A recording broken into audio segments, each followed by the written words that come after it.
We're going to be stamping with water today instead of ink. If you're a little confused, stick around so you could see what I mean. Let's get into it.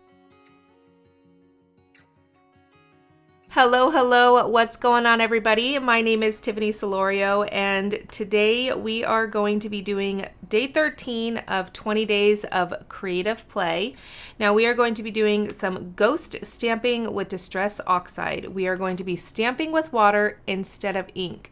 But first we need to create a quick background. I'm going to be using Distress Oxide sprays. You can do ink blending if that's what you prefer. I've been missing my sprays a little bit, so that's what we're going to be using today. Now the key to this is, if you are using your sprays, is to not use a ton of water because you want that oxide effect to happen when you use the water with the stamp. So I am going to be using my cookie cooling rack. I see several of you in the comments of some of my videos that are blown away with using one of these. It is a game changer, I promise you, and I have it linked in the supply list for you. Also, if you haven't grabbed your free PDF, be sure to do so. Now with oxides, you want to make sure that you shake them up pretty well, and I'm just going to go straight onto my mixed media paper, and this is going to be iced spruce. Now I'm going to be pretty liberal with the ink, you want to make sure that you get a good coverage. So that was pumice stone. This is going to be stormy sky.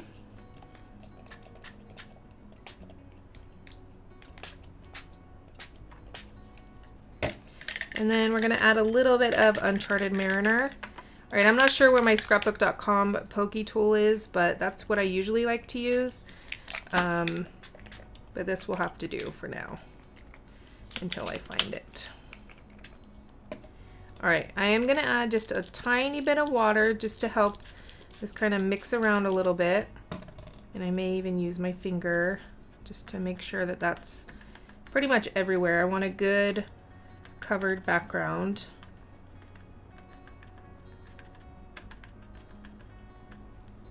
Okay, and then we're gonna dry this. All right, so I think I've decided that I'm gonna use this nice background stamp. Don't know if this is a good stamp for this or if I might regret this, but again, it's all about experimenting, and I want to make sure that I get all the way to the side there, and then my stamp is all good. All right, so what you're gonna do is you're just going to spritz your stamp with some water. You don't want it like sopping wet, but you definitely want it enough to where it's going to make a good impression on there. You don't want it to bleed too much, or else you're just not really gonna see much happening. So I'm gonna just press this down. It's my ring. You guys see my ring? Bonus points for anybody that could tell me what that is. If you know. If you know, you know. And if you do know, we should be friends. It is a Pandora ring.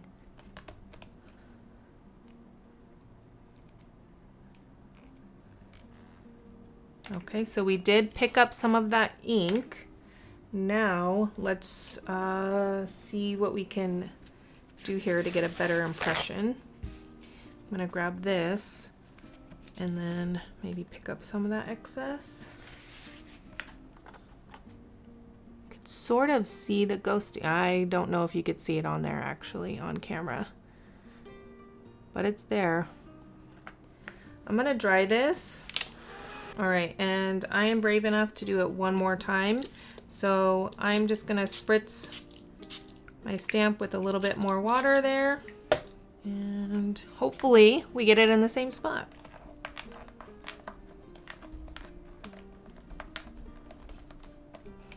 All right, I'll lift up, and I think that did a little bit better. So I'm going to pick up some of that excess water.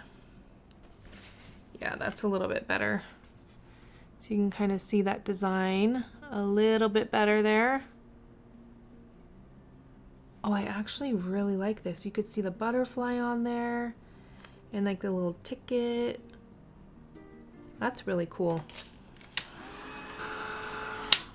All right, I'm brave enough to do it one more time, so we're gonna spritz our stamp with some water again and then put it down.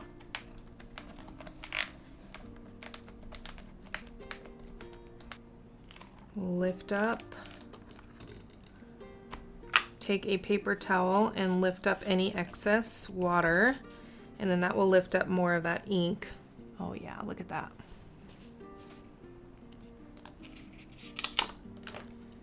All right, now we're gonna dry this. All right, so I had to do this stamping at least 3 times with the water to get the look that I wanted.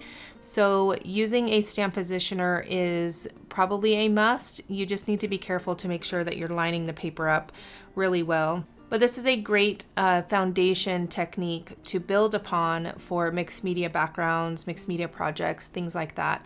And that's a good thing about these prompts and these videos is I've had people message me and say, oh, I've got my supplies out that I haven't used in years. Thank you so much. And I am so glad. So get your supplies out and just let your creativity take over, because if you're thinking, oh, I want to add some stenciling to this or some stamping or, you know, whatever you want to, that is what creativity and creating is all about. All right, so that is going to complete day, what day are we at? I'm losing track here. We are on day 13. So I hope you enjoyed, and I will leave the playlist for you. And don't forget to download the free PDF, and I will catch you all for day 14.